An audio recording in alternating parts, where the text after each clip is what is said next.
let's go back in time. When you think about starting working on Chicago, what are the first thoughts that come to your head? Well, when we first started working on Chicago, we knew we were doing it for encores. So everything was built around how it would land on a concert version. All the things that you would have approached that piece with were about streamlining it and finding the absolute essence of what the story was.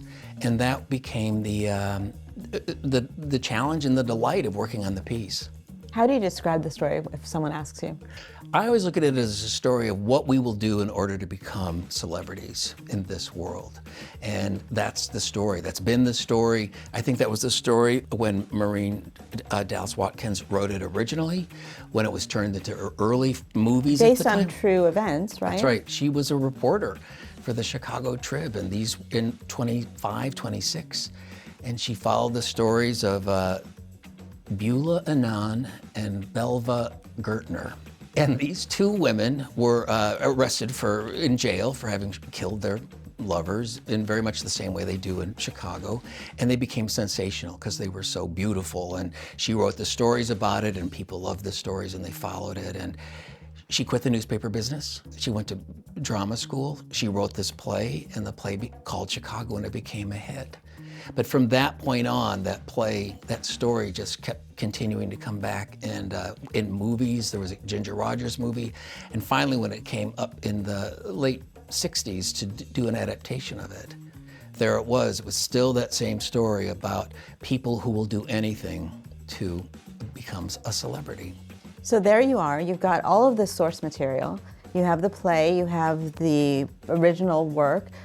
How did you streamline it and make it, it's like an engine, it just goes so quickly. Walter Bobby and Ann Reinking had a very clear idea of how they wanted it done, and it was to really reduce everything down to its essence. So you'll notice there are no props in the show, and there are no props in the script, so all the props disappeared from the original. There's no scenery in this show. There's no doors, there's no windows that come in, there's no flats that come on. All that was cut.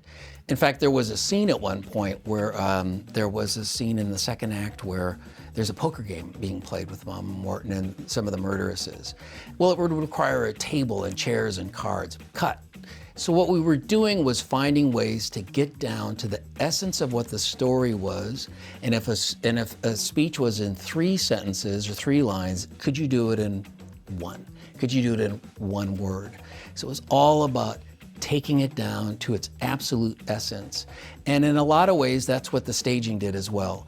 They pushed everything right to the edge of the stage. Everything is in 1, everything is right at the edge of the stage and right there with the audience. Well, Chicago, when it was first conceived with Bob Fosse on the creative team and driving it, it was a vaudeville.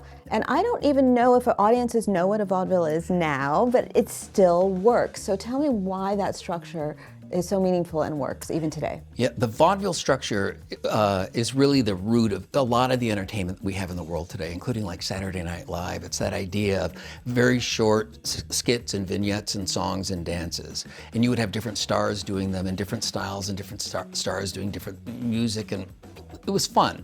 It allows you to say, and now, ladies and gentlemen, we're gonna do a tap dance, or now we're gonna sing a song, and it's gonna be a song of great,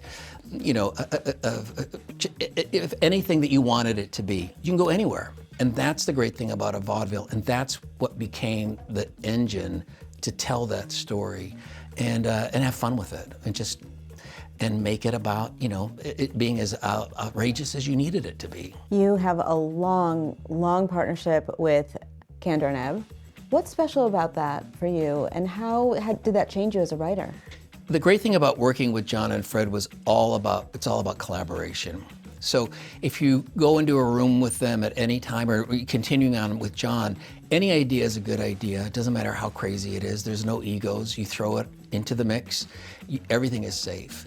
And what's wonderful about that is it's a great way to learn, but it's also a great way to create, because you might throw an idea out that might be kind of good, but I might pick it up and look at it differently, and we pass it on to the next person. And suddenly, what might have started off as a crazy idea becomes something that's gold. This musical revival, I should say, is almost 30 years old.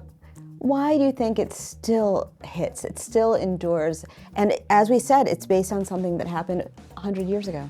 When the show opened in '96, it was interesting. You have to remember it was right at the time that O.J. Simpson trial was happening. Right. And there was a Kardashian in that mix. So remember, it was the beginning of what would become the idea of reality TV. There was the Unabomber, there were the Menendez trial that was going on. Right. All of these trials were there that were showing up what it would mean if you were, everybody was becoming a celebrity. The judges, the plaintiffs, the lawyers. So many crimes of the century. So many, but it became like something we were completely fascinated by. Yeah. And that idea, though, of people, those stories that we follow, the crimes that we follow, the sensational crimes that we follow, has become sort of a national diet. And they're fun, they're awful, they can be any number of things, but they're not going away. So, and you can't look away. You can't look away. That's it exactly. I remember when we were in rehearsals with Chicago initially, OJ was going down in the white Bronco. Everybody was watching it. It was such a blur of entertainment and crime and law and a trial. It was so blurred. And then when the show opened, everybody was not shocked to see how relevant it was, but suddenly the musical became the embodiment of so much of what we were experiencing culturally. It goes on and on and on, and we celebrate that. It's a crazy thing, but it is America, and that's showbiz.